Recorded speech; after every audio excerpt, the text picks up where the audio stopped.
Hi there, Alana Corso, managing broker, co-founding partner of Dwell Realtors, bringing you another one of my Mamas in Business video series. This week, profiling my friend and local mama, Francesca Draughon, who is the owner and founder of Hummingbird Music School.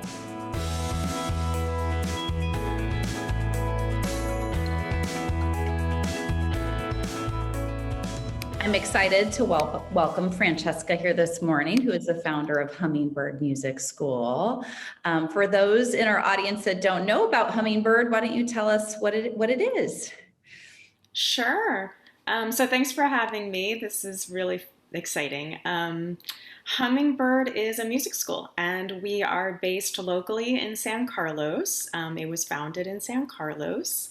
We have 12 teachers on staff, including myself, and we teach music lessons in any instrument. We've taught lessons in piano, which is our most popular, to mandolin, upright bass, trombone, any instrument, and we also teach a variety of after-school enrichment music classes at lots of schools on the peninsula, and we run a rock band summer camp at various locations. And that's who we are, and I'm happy to talk about our background and how we got started too, if you're interested. I would love to hear about the background of how you got started. Okay, so I am trained as a musician and a musicologist, and my first job out of grad school was teaching music. I taught at Stanford in the humanities and music department, and after doing that for a few years, I had my kids and stayed home while also teaching adjunct at Stanford in the music department. Okay. And when I was living in San Carlos and becoming part of the community with young children, I realized that there was a huge demand for music education in this community, and decided to focus my attention to local music education after a bunch of friends were constantly asking me to teach their kids piano lessons. So I took Stanford Business School classes in the evening to learn everything I could about what it means to start a business. I hired one teacher in 2015, and we started teaching private lessons. And pretty quickly after that, we became partners with the San Carlos School District as their after-school enrichment provider, and I hired more teachers, and we became partners with more school districts. And the company grew, and it's really fun to say from like 2015 when we incorporated to today. We started with one lesson a week, and we jumped up to about teaching, like, I think we were at 500 kids. I think we're about 500 kids per week now. So wow. It's been a fun, exciting journey of seeing our clients grow from like literally all of my friends to, being well known and embraced on the peninsula. So it's been very exciting to watch the school grow. Yeah, which is awesome to see, and to share the music education to our community, enrich, and get more kids playing musical instruments, which is phenomenal, right? And appreciation of music and the arts in that way. I think to see with our kids is phenomenal. Being a working mom and starting this business, with no background in it and taking some, business classes at Stanford, what has been one of the biggest challenges being a working mom and doing this? Yeah, I mean, it's a good question. I think it's probably the challenge that most of us have. I think it was very difficult to balance everything, to balance being a mom, to balance being a business owner. I think, like, I won't lie, it was very tricky teaching at Stanford and having two young kids at home. Yeah. And I think one of the benefits of starting the business and working for myself was that I suddenly had an incredible amount of flexibility. I tell everybody that I know that I work like literally all the time. I work all day, I work at night, I work on the weekends, but I also have the ability to pause whenever I need to, and, pause for myself or pause for my kids. And that balance is really, being able to do that has been really important for me. And I feel really fortunate. Mhm. But I think that that's always, it's so difficult to feel like I we're think doing it's it a common theme for all. any working parent is balance, right? And moms, especially when we're doing a lot and wearing many hats, right? So I know I personally struggle with balance too. So it's not, you're not, like you said, it's very common. What is, changing it from a challenge, like what is a success or, one of you feel like one of your biggest wins being a working parent? So I think that the biggest win is really unique to the business and to Hummingbird Music School. And I think that it is that my children are so invested in the business. Mm. They have taken music lessons from all of our teachers since the business started. They have grown into amazing musicians Mhm. themselves. I think that Mhm.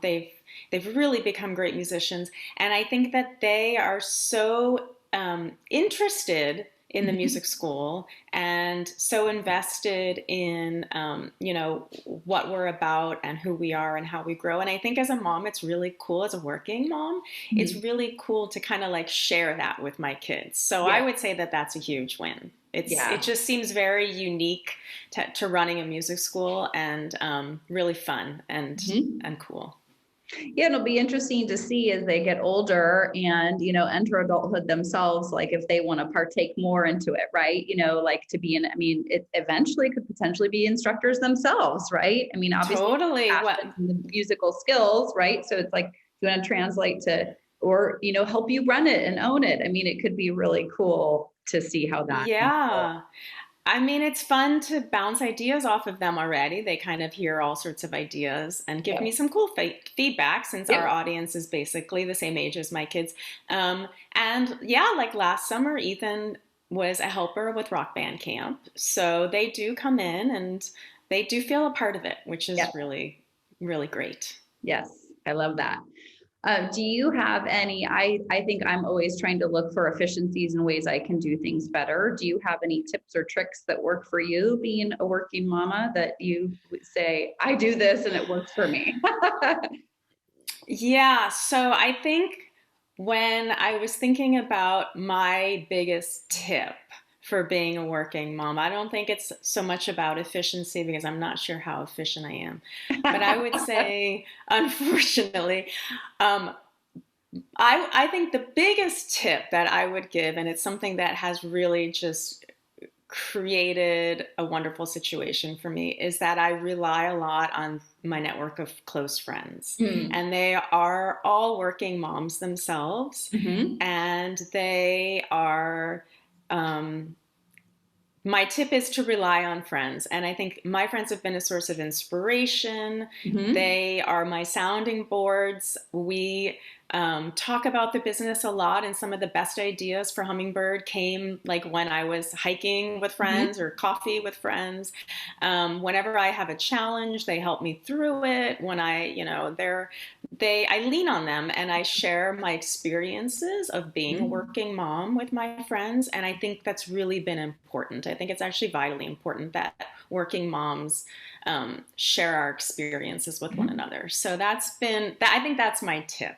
Yeah, which is a great one. And that's why I'm doing this series is because I think the conversation of most of my friends are working parents and working moms. And it's hard, like we talked about with the balance, but it's like having that community conversation and with your supporters and your tribe, because I mean, like you said, some of your best ideas came from your peer group. I mean, how cool and special is that, right? And to be there when you need it and to help celebrate your successes and wins and be there for the challenges as well. So it's like that's why that's the point of me doing this too, is to elevate the conversation and support our mama tribe out there, which Yeah, is I love it. cool. It's great. Yeah, Hmm. me too. So, and you starting this business, totally 100% by yourself. Do you have any advice or like saying for someone starting a business themselves, like what is something you learned that was like super important to you? Yeah, I think for me, I had to learn a lot about the space, right? I knew, I was always a musician and I was always a music educator, but I Mhm. wasn't a music school owner. Mhm. I wasn't an entrepreneur yet. And Mhm. so I think that um, I had to learn a lot about the space. I researched a lot about music schools. I Mhm. studied kind of more of childhood music education. I Mhm. polled my friends all the time about ideas, and that's actually how we became an in-home music lesson provider Mhm. because, we had some ideas about getting storefronts. Mhm. So I think I had to put in a lot of time to really understand the business side of things. Mhm. And I guess that would be my advice. Like, really study this space, understand as much as you can, gather as much information as you can Mhm. as you start. Hmm. Well, yeah, and that's a model. I mean, I think you're one of the first large in person, like in home music schools that I know of on the peninsula, and this model has worked and then allowed you to pivot during a pandemic where people were, the children were in their home, right? And the instructors would come to them, but then to pivot to be able to offer it to be a virtual experience as well and keep the music education going. It just goes to show, like, if you were at a physical location, it probably you would have had to shut down entirely, right? So it's like it allowed you to be flexible and nimble in the light of this crazy pandemic. Absolutely. And again, I say I'm so grateful. I'm so happy that I spoke with all of my friends and gathered data from everybody, Yep. spoke with people about what sorts of lessons they would they want to drop off their kids at a space. It came back that everybody thought that the in-home idea was the best. And Mm-hmm. so we developed that model and it Yep. was new and like you said, oh my gosh, during COVID, it was so much easier for us all to jump onto Zoom. I mean, it was tricky, Of course. music Of course. education on Zoom was a little hard, but we kept all of our students. Every teacher pivoted so quickly and so brilliantly and so creatively and so thoughtfully.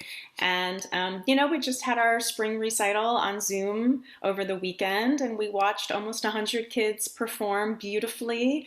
And Mm-hmm. I think the parents were really blown away when they saw how much learning was really done online over the year. Yeah. And so we were so grateful. I mean, we are looking forward to going back in home in the fall, and we are running the Rock Band Summer Camp over the summer in person in San Carlos and in Menlo Park. Awesome. So we're turning the corner and returning to in person. But yes, it was really important for us. Yeah. Well, I would like to congratulate you on your success and for, creating this Thank you. amazing, I think, just piece of our community and service. And so thank you. And thank you for giving me your time today.